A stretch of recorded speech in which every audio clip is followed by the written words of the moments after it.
नमस्कार साक्षी news network और आप सभी का स्वागत है। जापान के योकोसुका में 9 नवंबर से शुरू हुआ 4 देशों का युद्धाभ्यास संपन्न हो गया है। हम आपको बता दें कि बहुराष्ट्रीय समुद्री अभ्यास मालाबार का यह 26वां संस्करण था। यह युद्धाभ्यास Japan maritime self defence force द्वारा आयोजित किया गया था। इस युद्धाभ्यास में भारत, अमेरिका, जापान और ऑस्ट्रेलिया की नौसेनाओं ने हिस्सा लिया।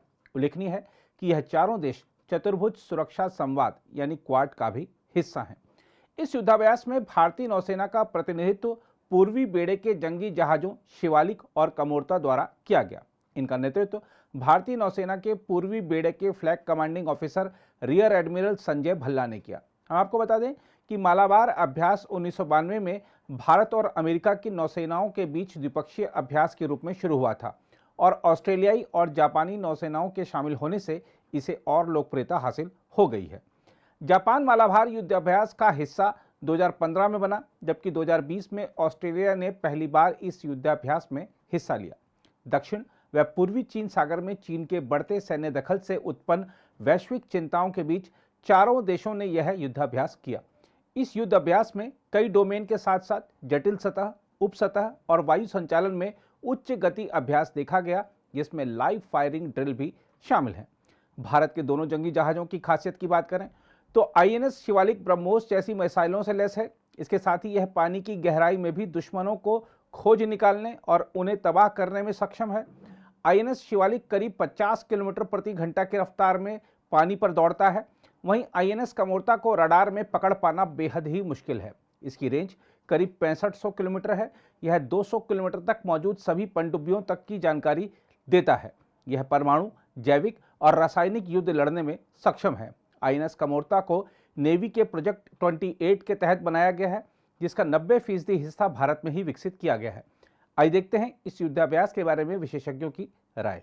देखिए, जहाँ तक मालाबार एक्सरसाइज है, ये तो शुरुआत से ही जब 1992 में जब 1992 में जब हमने ये शुरू की थी भारत और अमेरिका की नेवी के साथ, तभी से ये इम्पोर्टेंट एक्सरसाइज है। क्योंकि ये जब इस प्रकार की एक्सरसाइज होती हैं तो दो देश जो होते हैं जो एक्सरसाइज करते हैं, वो अपनी ड्रिल्स, अपने प्रोसीजर्स, वो एक तरफ से वो कोऑर्डिनेशन हो जाती है और एक दूसरे जिस प्रकार से वो अपने ऑपरेशन करते हैं उससे भी जानकारी हो जाती है कि इसका मतलब ये है कि जब ज़रूरत पड़े तो दोनों नेवीज़ जो है वो कोऑपरेट कर सकेंगी। भारत की नेवी जो है, इंडियन नेवी जो है, वो बाकी नेवीज़ के साथ भी 1-to-1 बायलैटरल एक्सरसाइजेस करती रही। लेकिन 2014 में क्या हुआ कि जापान, जिसके साथ हम पहले बायलैटरल एक्सरसाइज करते थे, वो भी मालाबार का हिस्सा बन गई, तो 3 देश हो गए और 2020 में चौथा देश ऑस्ट्रेलिया भी बीच में आ गया और अब क्या हुआ कि 4 देश ये एक्सरसाइज कर रहे हैं। अभी इसमें जो इम्पोर्टेंट बात इसमें ये है, ये 4 देश जो अभी करते हैं मालाबार एक्सरसाइज, यही क्वाड के मेंबर्स हैं। जब हम इस प्रकार की एक्सरसाइज करते हैं, जैसे कि मालाबार एक्सरसाइज करते हैं जिसमें चारों देशों की नेवीज़, जिसका नेवल एयर कंपोनेंट भी जो हिस्सा है वो भी साथ जो हिस्सा ले रहा है, तो एक तरफ से ये मैसेज दे रहा है कि बेशक ये एक सिक्योरिटी कंपोनेंट नहीं है इसमें, लेकिन अगर ज़रूरत पड़े तो ये सिक्योरिटी कंपोनेंट भी बीच में आ सकता है। तो इसको मैं समझता हूँ, इसको आप मैसेजिंग के तौर पे ले लीजिए कि जो भी होस्टाइल पावर्स है उस इलाके में, उनको भी ये मालूम होना चाहिए कि ये जो क्वाड है मालाबार एक्सरसाइज में अभी सी ऑफ जापान में एक्सरसाइज की है और हर साल ये एक्सरसाइज इसी प्रकार से करता रह रहा है। इनके ड्रिल्स वगैरह भी सेट हैं और ये एक बेशक इस समय पर सिक्योरिटी ऑर्गेनाइजेशन नहीं है, सिक्योरिटी ग्रुपिंग नहीं है, लेकिन बाद में ये बन सकता है। अगर आप भी लेना चाहते हैं देश दुनिया की तमाम जानकारी तो आज ही सब्सक्राइब करें हमारे चैनल को।